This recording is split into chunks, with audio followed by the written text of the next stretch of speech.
이번 영상에서는 포토샵 리퀴피 필터 내에서 가장 많이 활용하는 포워드 워프 툴의 활용 팁을 안내드리겠습니다. 사진 보정 작업 시 포워드 워프 툴은 인물의 얼굴 형태나 몸매를 보정하는 데 주로 활용되고 있습니다. 머리카락에 볼륨을 주고 더 풍성한 느낌을 주거나 옷매 무새를 조정하는 디테일한 작업에도 사용되고 있습니다. 하지만 대다수 사용자들이 다양한 작업에서 포워드 워프 툴의 옵션 값 변경 없이 기본 값을 사용하고 있습니다. 저는 포워드 워프 툴의 옵션 설정 패널에서 덴시티 값은 올리고 프레저 값은 낮춰서 사용하시길 추천드립니다. 그러면 포워드 워프 툴을 더 안정적으로 편리하고 디테일하게 사용하실 수 있습니다.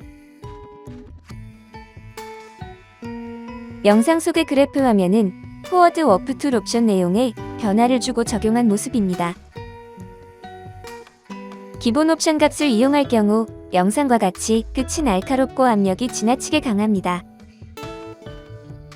밀도 값과 압력 값을 반대로 설정하면 압력은 적당하지만 끝이 몽통해져서 디테일한 작업에 불리합니다. 덴시티 값을 70으로 프레저 값을 35로 적용하면 압력이 적당하면서 끝이 적절하게 뾰족해진 모습을 보실 수 있습니다.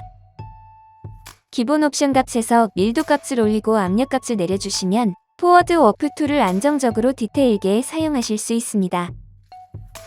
지금부터 실제 작업을 통해 간략하게 안내드리겠습니다. 상단 필터 메뉴에서 리퀴피를 찾아 선택해줍니다.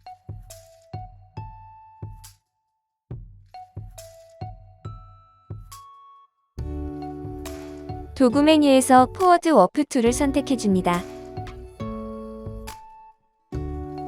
기본으로 설정된 밀도와 압력 값을 70과 35로 각각 설정해줍니다.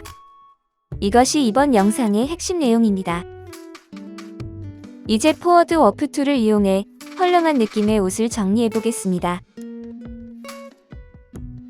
강한 압력이 필요할 때는 툴의 크기를 키워주고 디테일하게 수정할 때는 다시 툴의 크기를 줄여주며 작업을 진행합니다.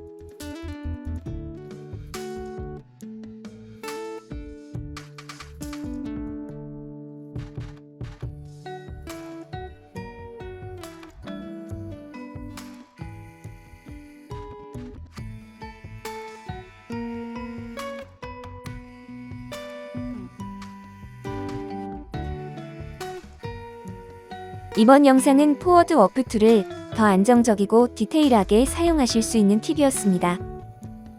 덴시티 값을 70, 프레저 값을 35 수준으로 같거나 유사하게 설정해 주시면 툴 사용이 훨씬 편리해집니다. 감사합니다.